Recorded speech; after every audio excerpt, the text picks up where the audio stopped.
అసలు హిందూ మత ధ్వంసం విధ్వంసం ఎప్పుడు స్టార్ట్ అయింది అధ్యక్ష? నాకు ఎల్ఓపి గారు ఉంటే చాలా సంతోషపడేవాడిని. ఈరోజు వారు కూడా ఉన్నారు అధ్యక్ష. అన్నాడు 2005 సెప్టెంబర్ 16వ తారీఖున జిఓఎంఎస్ నంబర్ 338 పంచాయతీరాజ్ డిపార్ట్మెంట్ నుంచి ఇవి 7 కొండలు కాదు 2 కొండలే అని చెప్పి ఒక జీవో విడుదల చేశారు అధ్యక్ష.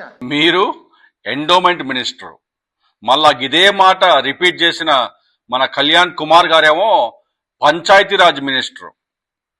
ఇద్దరు సరిపోయారు. అట్లా నడుతుంది మీకు. ఇద్దరు దొందుకు దొందే. అంటే నీకేమో ఎండోమెంట్ యాక్ట్ గురించి తెలియకుండా నువ్వేమో ఎండోమెంట్ మినిస్టర్ అయ్యావు.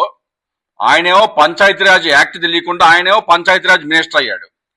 అంటే మీ శాఖలకు అంటే ఆ బేసిక్ యాక్ట్ మీనింగ్ తెలియకుండా మీ ఇద్దరు ఆయా శాఖలకు మంత్రులు అయ్యారు. కళ్యాణ్ కుమార్ గారు అంటే 10th పాసు, అంగూటా చాపు, తెలీదు.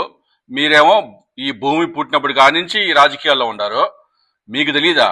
మీరే మీ నోటితోనే వైఎస్ఆర్ గారు 2005లో ఈ జీవో నంబర్ 338ని పంచాయతీరాజ్ యాక్ట్ కింద ఇచ్చిన జీవో అని చెప్పి మీరే చెప్పినారు.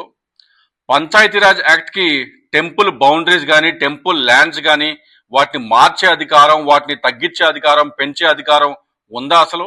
పంచాయతీరాజ్ యాక్ట్ కింద roads, sanitisation, water supply, street lights, లేకపోతే ఆ లోకల్ డెవలప్మెంట్ ఇవన్నీ దాని కింద వర్తిస్తాయి. జీవో నంబర్ 338 అనేది తిరుమలని ఒక సెపరేట్ టౌన్షిప్ గా డిక్లేర్ చేస్తూ ఇచ్చిన జీవో. అంటే అప్పటిదాకా ఒక గ్రామ పంచాయతీగా ఉన్న తిరుమలని ప్రతి సంవత్సరం కొన్ని లక్షల మంది భక్తులు వస్తారు కాబట్టి ఈ తిరుమల దేవస్థానాన్ని ఒక టౌన్షిప్ గా మార్చే అవసరం ఎంతైనా ఉంది అని చెప్పి ఇచ్చిన జీవో ఇది.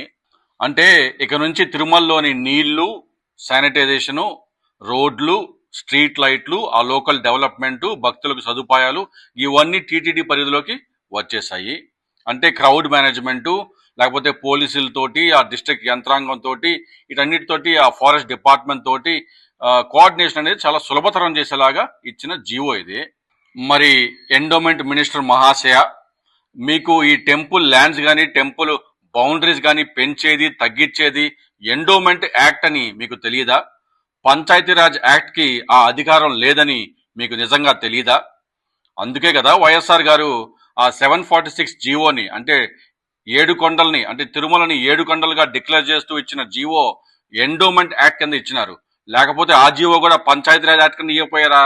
కానీ మీలాంటి మహాశయులంతా ఈ రోజు ప్రజల్ని మభ్యపెట్టాలని అబద్ధాలు చెప్తూ వైఎస్ఆర్ గారు జీవో నంబర్ 338 అంటే పంచాయతీరాజ్ యాక్ట్ కింద ఈ తిరుమల బౌండరీస్ ని మార్చారని చెప్పి అబద్ధం ఆడుతూ ఉంటారు. వీళ్ళు చెప్పేది అబద్ధం అని, వీళ్ళు వాడేది నాటకం అని, కపట నాటకం అని వాళ్ళకు కూడా తెలుసు, వాళ్ళ కాన్షియన్స్ కి తెలుసు. కానీ ఒకటే అబద్ధాన్ని 100 మంది 1000 సార్లు చెప్తే అది నిజమైపోద్దని వాళ్ళు భ్రమపడతా ఉంటారు. ఇట్లా అబద్ధాలు చెప్పేవాళ్ళు గుంపులు గుంపులుగా వస్తారో, కానీ నిజం వైపు నిలబడేవాడు ఒక్కడున్నా చాలు.